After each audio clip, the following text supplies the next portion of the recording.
Et nous voilà ici pour vous présenter brièvement cette application, une application encore développée sur du VBA, d'accord? Et comme je vous l'ai dit dans la vidéo précédente, là où je vous ai présenté alors une autre application qui vous permet d'élaborer les états financiers, faire le prévisionnel, l'analyse financière et les rapports de gestion. Vous pouvez voir cette vidéo ici en cliquant là en haut. Mais aujourd'hui, je vous présente une autre application qui va vous aider à traiter, à gérer la paye et aussi du personnel, bien sûr, et voilà, avec la gestion des ressources humaines. Donc, c'est du Excel, mais développé sur du VBA, interfacé avec Excel classique, comme j'aime de le dire, d'accord? C'est pas un simple fichier, c'est une application, vous le comprendrez, alors, dans l'application, à 90%, l'application est automatisée. Donc, je rappelle encore que cette application traite la paye selon la législation de la République de Guinée. Donc, si vous, alors vous êtes du côté du Côte d'Ivoire, du Sénégal, alors du Maroc, de la Tunisie, et que vous avez besoin d'une petite application comme ça, voilà, on peut déjà vous le faire selon la législation de votre pays sans problème. Toujours est-il que nous, ici en République de Guinée, on est représentant Sage France, en tout cas ITEC Guinée, c'est une compagnie du groupe ITEC Solutions qui est présent dans une dizaine de pays africains. Nous vendons, nous déployons le logiciel Sage, Paye, Sage Intranet, Sage RH.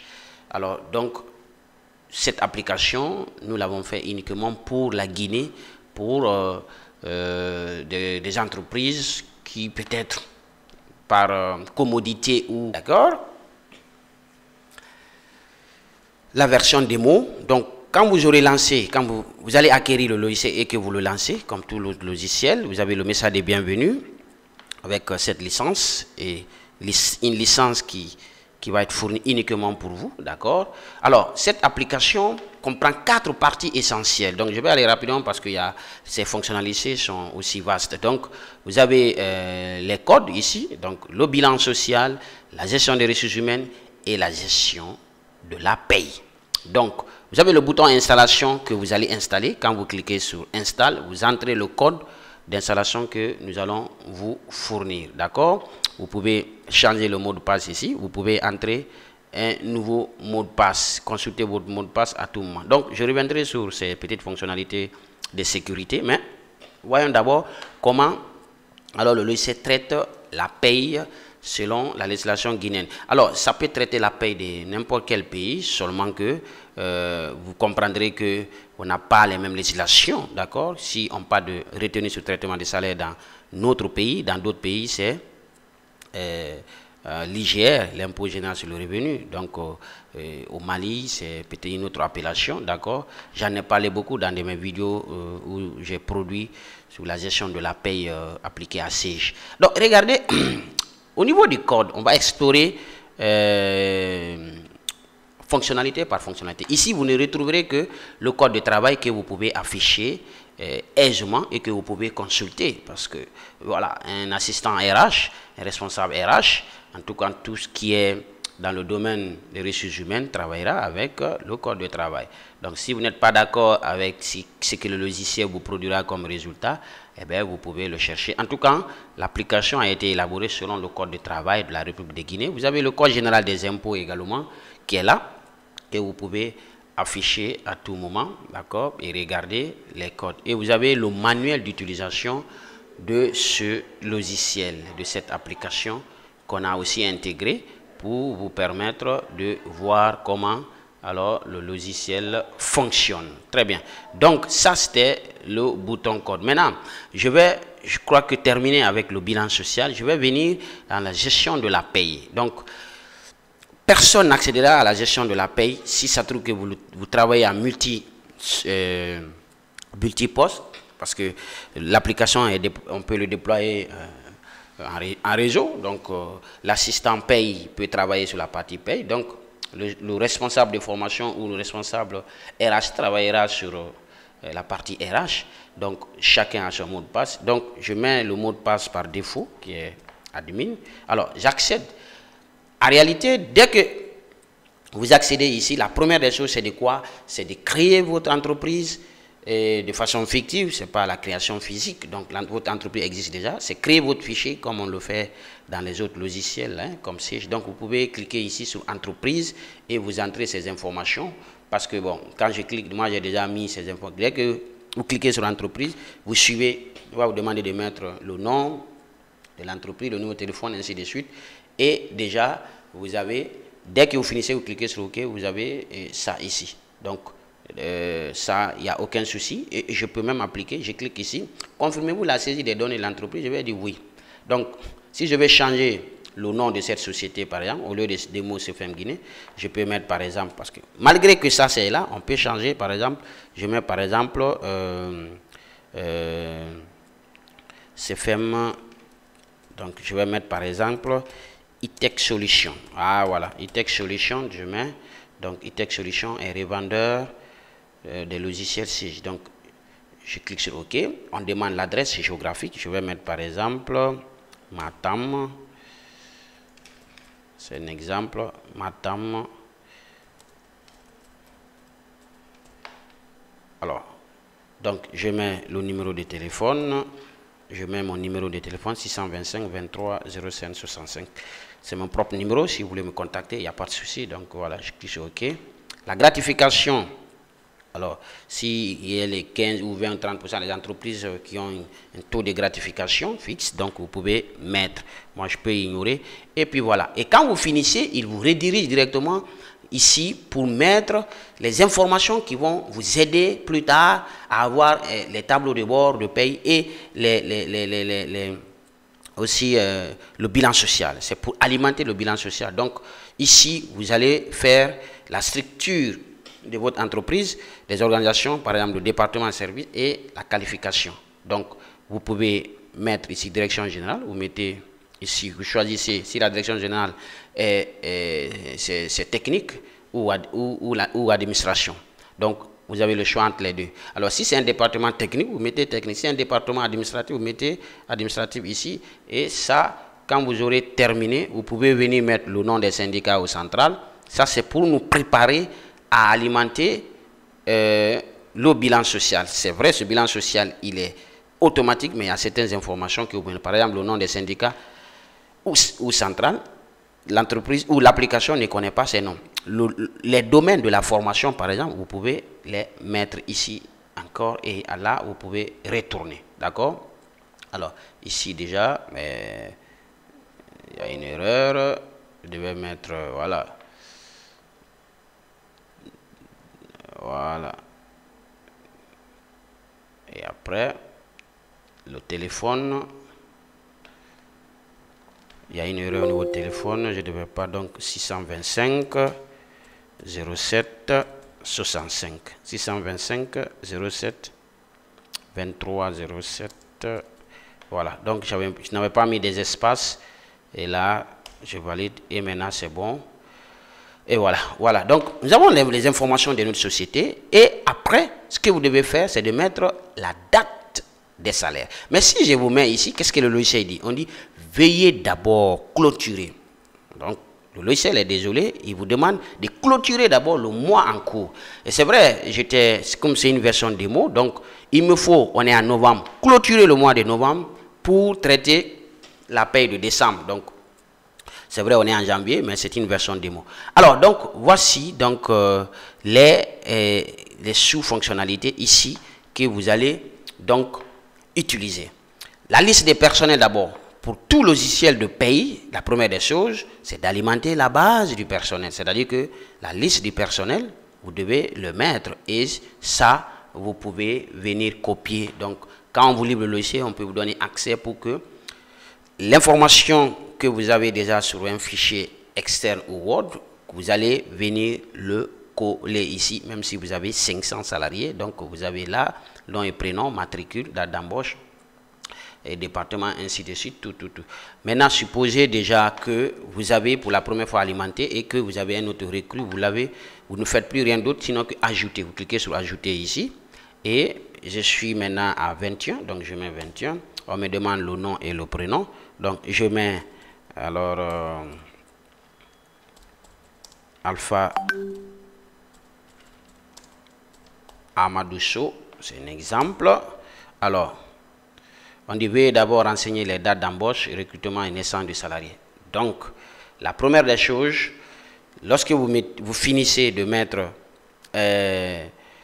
son nom et son prénom, il vous renvoie que dans la table des dates, que vous mettez d'abord les informations concernant à sa date d'embauche et que vous pouvez aussi ajouter là, au niveau des tables du personnel. Alors, donc, je vais retourner et je sais que ça s'alimente facilement, d'accord? Quand vous aurez rempli, vous avez les catégories, date de naissance. Pour ne pas prendre du temps, en fait, je n'ai pas voulu poursuivre. L'adresse, le diplôme, le numéro de compte banque, son salaire de base, son type de contrat, le taux horaire, ça va être ajouté, durée du contrat, le nom de la banque, la langue qu'il parle et ensuite la nature de sa pièce d'identité. Très bien, donc je retourne. Vous avez aussi la fonction prime et indemnité pour chaque personne. Quelles sont les primes? Est-ce que vous avez les indemnités de transport? Et ça, vous faites attention, on a fait allusion à l'article 55 du Code général des impôts, bien sûr. Indemnité de logement, prime de cherté de vie, prime de salissure. Donc tout ce que vous avez, lorsque vous aurez le logiciel, et peut-être à la fin de la vidéo, je pourrais faire une annonce pour ceux qui ont besoin de la version démo. On peut vous envoyer pour que vous testez l'application. Vous aurez le temps de regarder. Donc, le pointage ici, ça, c'est pour voir déjà ceux qui viennent à 8 heures et à quelle heure ils vont partir pour que la prise en charge du traitement de la paie soit faite si vous vraiment vous tenez compte avec les ouvriers, si vous tenez la paie selon la présence, d'accord? Donc, vous allez... Ça, c'est déjà, c'est nous-mêmes qui saisissons, d'accord? Donc, ici, vous avez la main pour saisir. C'est pas, vous pouvez copier aussi, vous coller. Donc, voilà. C'est juste pour que vous découvrez l'application. Pour ne pas que la vidéo soit longue, on ne va pas se mettre à appliquer, en fait. Donc, vous avez les heures supplémentaires, c'est également ça, les décomptes des heures supplémentaires. Vous avez tout ici. Et lorsque vous aurez mis, vous lancez, calculer, il va calculer toutes les heures supplémentaires que vous aurez mis ici. Vous pouvez annuler à tout moment. N'oubliez pas que nous sommes au mois de novembre, nous traitons la paie du mois de novembre. Vous avez les acomptes avance ici. Donc ça aussi, vous mettez avance ou prêt, l'échéance, deuxième avance ou s'il y en a, échéance, et vous allez ajouter tout. Après, vous mettez le montant total qu'il a prêté, le remboursement qu'il a effectué, d'accord, et le prélèvement du mois, le logiciel va amener automatiquement et le montant le montant à rembourser, c'est ce qui viendra automatiquement. Bien sûr, donc vous avez des commentaires ici. Comme je vous l'ai dit, je ne vais pas mettre à appliquer, mais si vous avez besoin qu'on passe chez vous faire une démo, une démonstration, soit en ligne, ben, on peut le faire et on peut aussi vous envoyer une version démo de 4 à 5 jours pour que vous testez. Les congés annuels, ça se traite ici. La cessation des contrats, ça se traite ici également. Donc voilà, vous avez l'indemnité des congés, des gratifications, tout est là. D'accord? Je suis en train de vous présenter l'application et on ne va pas appliquer à 100% pour ne pas avoir une vidéo de 2 heures. Donc vous avez les états de salaire. Donc ici, les états de salaire, ce que je vais entrer ici et vous lancer éditer. Donc supposons que je annule tout. Voilà. Il n'y a rien ici. Quand vous venez dans l'état des salaires, c'est ici vous allez éditer le salaire pour obtenir les bulletins. Donc, vous lancez l'édition. Parce que tout ce qu'on a parcouru déjà, liste du personnel et ce qu'on a eu à mettre un peu manuel, semi-manuel. Donc, vous lancez l'édition ici et vous cliquez sur oui. Vous voyez, le logiciel vous calcule automatiquement. Il vous demande si vous voulez faire du calcul sur la base du pointage. Si non, vous cliquez non, oui. Donc, il vous calcule le salaire de base, la prime d'ancienneté de chaque personne, les heures supplémentaires que vous avez mis, et il demande est-ce que vous confirmez le calcul de la taxe d'apprentissage par l'employeur? Oui. Et il vous demande également est-ce que vous calculez aussi la contribution à la formation et la contribution à la formation professionnelle et l'apprentissage, CEPA. Donc, et ça, c'est terminé. Alors, donc, vous avez ici le salaire brut. Donc, vous avez tout ici, l'état de salaire. Ça n'a rien à voir avec les déclarations, on reviendra. Donc, vous avez votre état de salaire ici que vous pouvez contrôler, il n'y a pas de souci. Vous pouvez aussi, voilà, lancer l'édition. Oui, voilà. Ça, c'était l'état des salaires. Et maintenant, on peut donc revenir au bulletin parce que l'objectif d'un logiciel de traitement de la paie, c'est d'imprimer le bulletin de chaque salarié. Donc, alors ici, il y avait déjà les bulletins qui étaient édités. Je vais annuler, d'accord, pour que vous voyez aussi le processus d'édition des bulletins. Donc, il va annuler tous les 100, 200, 300 bulletins. Donc, je lance l'édition. D'accord. Alors, si vous voulez lancer les 100 premiers bulletins, vous tapez 1. Les 200 premiers, vous tapez 2. Les 300, donc je veux 100. Donc, je tape 1 et je tape Entrée. Donc, il va calculer tous les bulletins. Voilà. Donc, et là, c'est terminé à partir de là. Donc, vous allez voir ici, pour tout le monde, vous verrez ici le salaire de tout le monde. Ici, le bulletin de tout le monde du moins, que vous pouvez lancer aussi l'édition. Ça, c'était l'édition. Maintenant, l'impression, vous pouvez lancer l'impression de tous les bulletins en masse, bien sûr. Donc, ça va imprimer tout, d'accord? Voilà. Et vous avez tous les bulletins que vous pouvez archiver. Donc, vous voyez, 1 sur 100. Donc, vous voyez déjà, vous lancez sur tout. Vous avez choisi ça. Donc, c'est le bulletin de tout le monde par ordre. Vous pouvez aussi tirer par département. Alors, donc, vous pouvez imprimer les bulletins détaillés. Donc, je ne suis pas entré aussi dans ces détails, d'accord? Donc, on va retourner. Ça, c'était les bulletins. Et pour mes chers comptables qui auront besoin donc du journal comptable pour, voilà, imputer ça dans les opérations diverses au niveau de Sage, vous savez déjà... quand nous, on déploie le logiciel Sage, on fait la passation, on crée les passerelles entre la comptabilité et la paie, donc le fichier. Beaucoup déjà vont reconnaître déjà ou ils savent déjà de quoi je parle. Donc, on a prévu encore ici les opérations diverses, d'accord? Je peux même annuler pour que vous voyez déjà comment il va vous sortir le journal comptable. Donc, il va éditer le journal comptable, les comptes à débiter, les comptes à crédité et vous avez déjà un équilibre ici, d'accord, de 109 211 103. Donc voilà, ça vous pourrez aussi l'imprimer comme vous voulez sans problème. Le journal comptable que vous pourrez l'envoyer à votre comptable pour enregistrement. D'accord.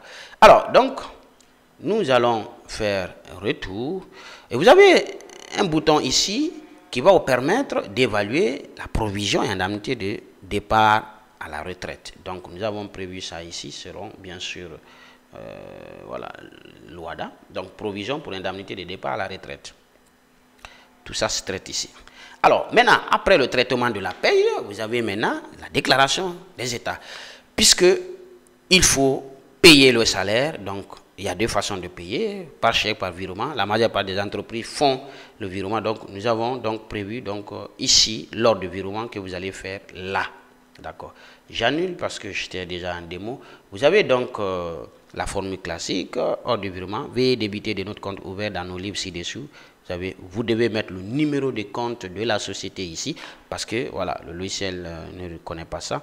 Et vous lancez l'édition. Cliquez sur et il ramène le salaire de tout le monde ici, chacun dans sa banque.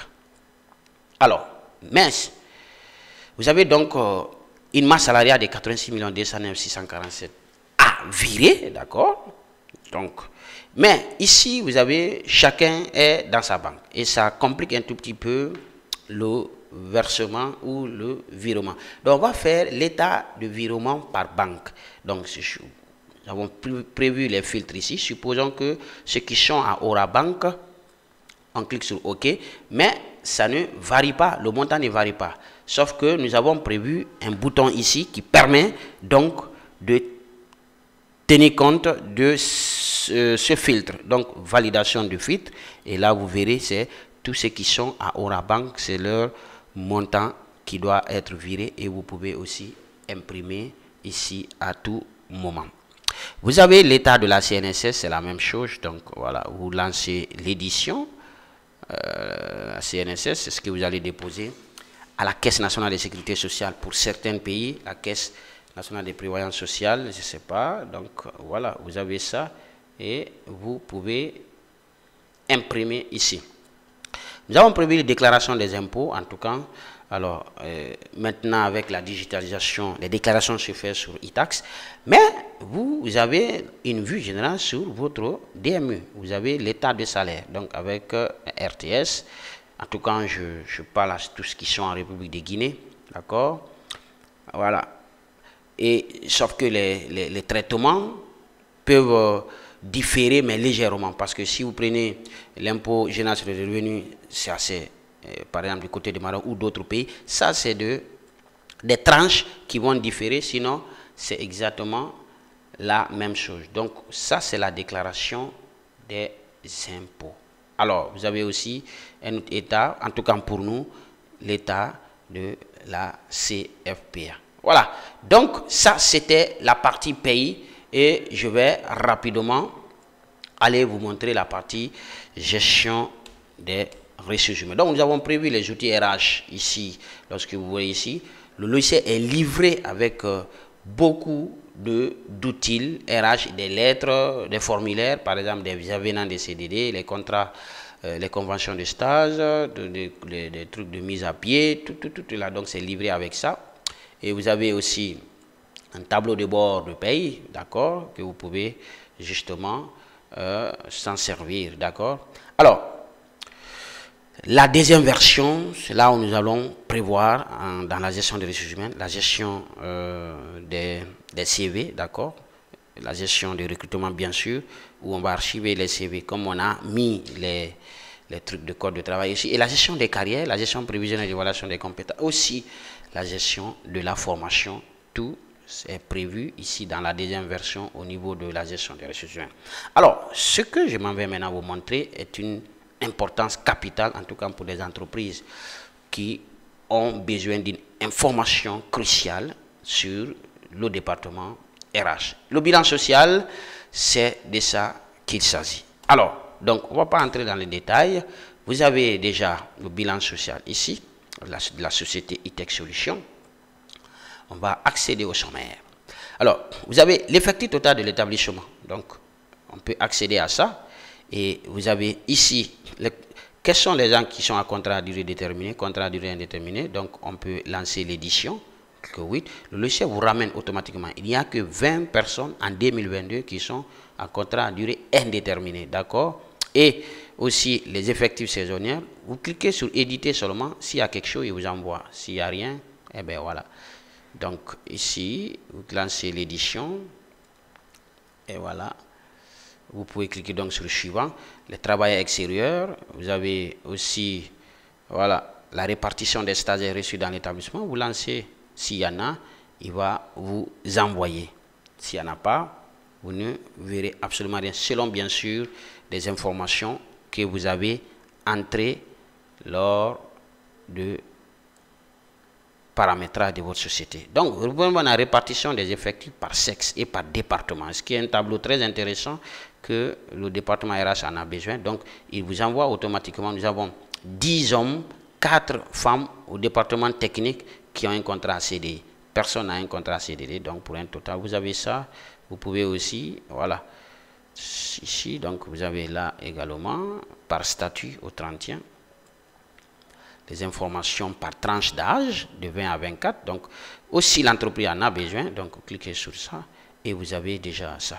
Donc, toutes les informations, c'est automatique. Hein? Vous cliquez sur le bouton magique éditer et vous avez des informations. Il va se servir de la base du personnel. Donc, c'est la partie gestion du personnel vraiment. Donc, par niveau de formation au 31 décembre, donc, nous avons, voilà, ceux qui ont la maîtrise, les hommes, c'est 12. Alors, ceux qui ont, voilà, les femmes, c'est 8. Alors donc, et c'est comme ça, je pense que aussi par nationalité, je vais me limiter ici. Alors, les étrangers, ceux qui ont nationalité guinéenne, femmes, hommes, vous avez tout. Vous connaissez ce que c'est qu'un bilan social. Si vous ne savez pas, vous vous pouvez chercher des cours intégrés sur le bilan social parce que il y a des spécialistes qui le font. Donc, je ne vais pas m'attarder à appliquer tout, mais le logiciel vraiment vous donne des informations cruciales. Est-ce que vous avez besoin? Oui, parce que ici, il y a un souci pour, au niveau du recrutement du 1er au 31 décembre inclus, il y a quelque chose que je n'ai pas justement renseigné. Bien. Donc, c'est comme ça, vous allez faire et puis vous pouvez donc avoir des informations à travers ce truc du bilan social. C'est vrai, après, la paye, elle est quotidienne. Donc, chaque mois, il faut traiter la paye. Donc, on est au mois de novembre. Après tout, c'est qu'il faut procéder à la fameuse clôture. Donc, qu'est-ce qu'on va faire? Alors, nous allons procéder donc à la clôture de la paye. C'est ce qu'on va faire. Voilà. Vous ne verrez pas clôture ici parce que, voilà, il y a clôturé le mois ici. Mais supposons déjà que vous voulez mettre encore, vous avez oublié de clôturer, vous voulez peut-être mettre date des salaires pour le prochain mois. Je vous ai déjà dit, il va vous envoyer ce message. Donc, après le traitement de chaque mois, regardez le processus qui va se passer. Vous cliquez sur clôturer le mois et vous demande, il vous prévient. La clôture du mois permet d'archiver les données du mois en cours et d'ouvrir le mois suivant. L'opération peut souvent être longue et plusieurs minutes. Merci de bien vouloir patienter. Donc, si vous avez 500 salariés, alors vous lancez la procédure de clôture. Il va clôturer. Vraiment, rassurez-vous que la paye, elle est faite, le virement est fait. Donc, vous allez lancer la procédure de paye. Et qu'est-ce que le logiciel va faire? Il a fini de faire la clôture, mais il vous envoie dans le fichier archive où vous allez donc aller renommer là-bas. Donc, vous voyez, il vous envoie le fichier ici. Ça, c'est un fichier, donc vous pouvez peut-être mettre alors la paye du mois de novembre. Vous pouvez justement vous créer un dossier. C'est vous qui savez. Donc, ça, c'est novembre. Vraiment, vous ne pouvez que aller en mode consultation. Vous ne pouvez plus rien faire. Parce que ici, lorsque vous tentez de faire quoi que ce soit, alors je vais aller par exemple là, vous dites par exemple que vous voulez entrer ça, non, on dit le fichier a été déjà protégé, date de salaire, et vous dites désolé, le fichier a été protégé. Désolé madame, désolé monsieur, ce fichier est protégé. C'est vous qui venez de le clôturer. Vous ne pouvez être qu'en mode consultation. Et donc c'est comme ça, le prochain mois, vous allez donc procéder à l'ouverture du mois. Donc, vous avez votre paye du mois de novembre. Et voilà, mes chers amis, c'est comme ça que nous terminons la présentation de cette application. Je n'ai pas voulu entrer en détail. Donc, quand vous voulez changer le mot de passe, comme je vous l'ai dit, c'est ici que vous changez le mot de passe. Merci d'avoir regardé alors cette présentation. Si vous avez besoin de cette application, nous sommes disponibles. On peut aller vous faire une présentation en détail. Quand vous serez convaincu, eh bien, nous vous livrons l'application.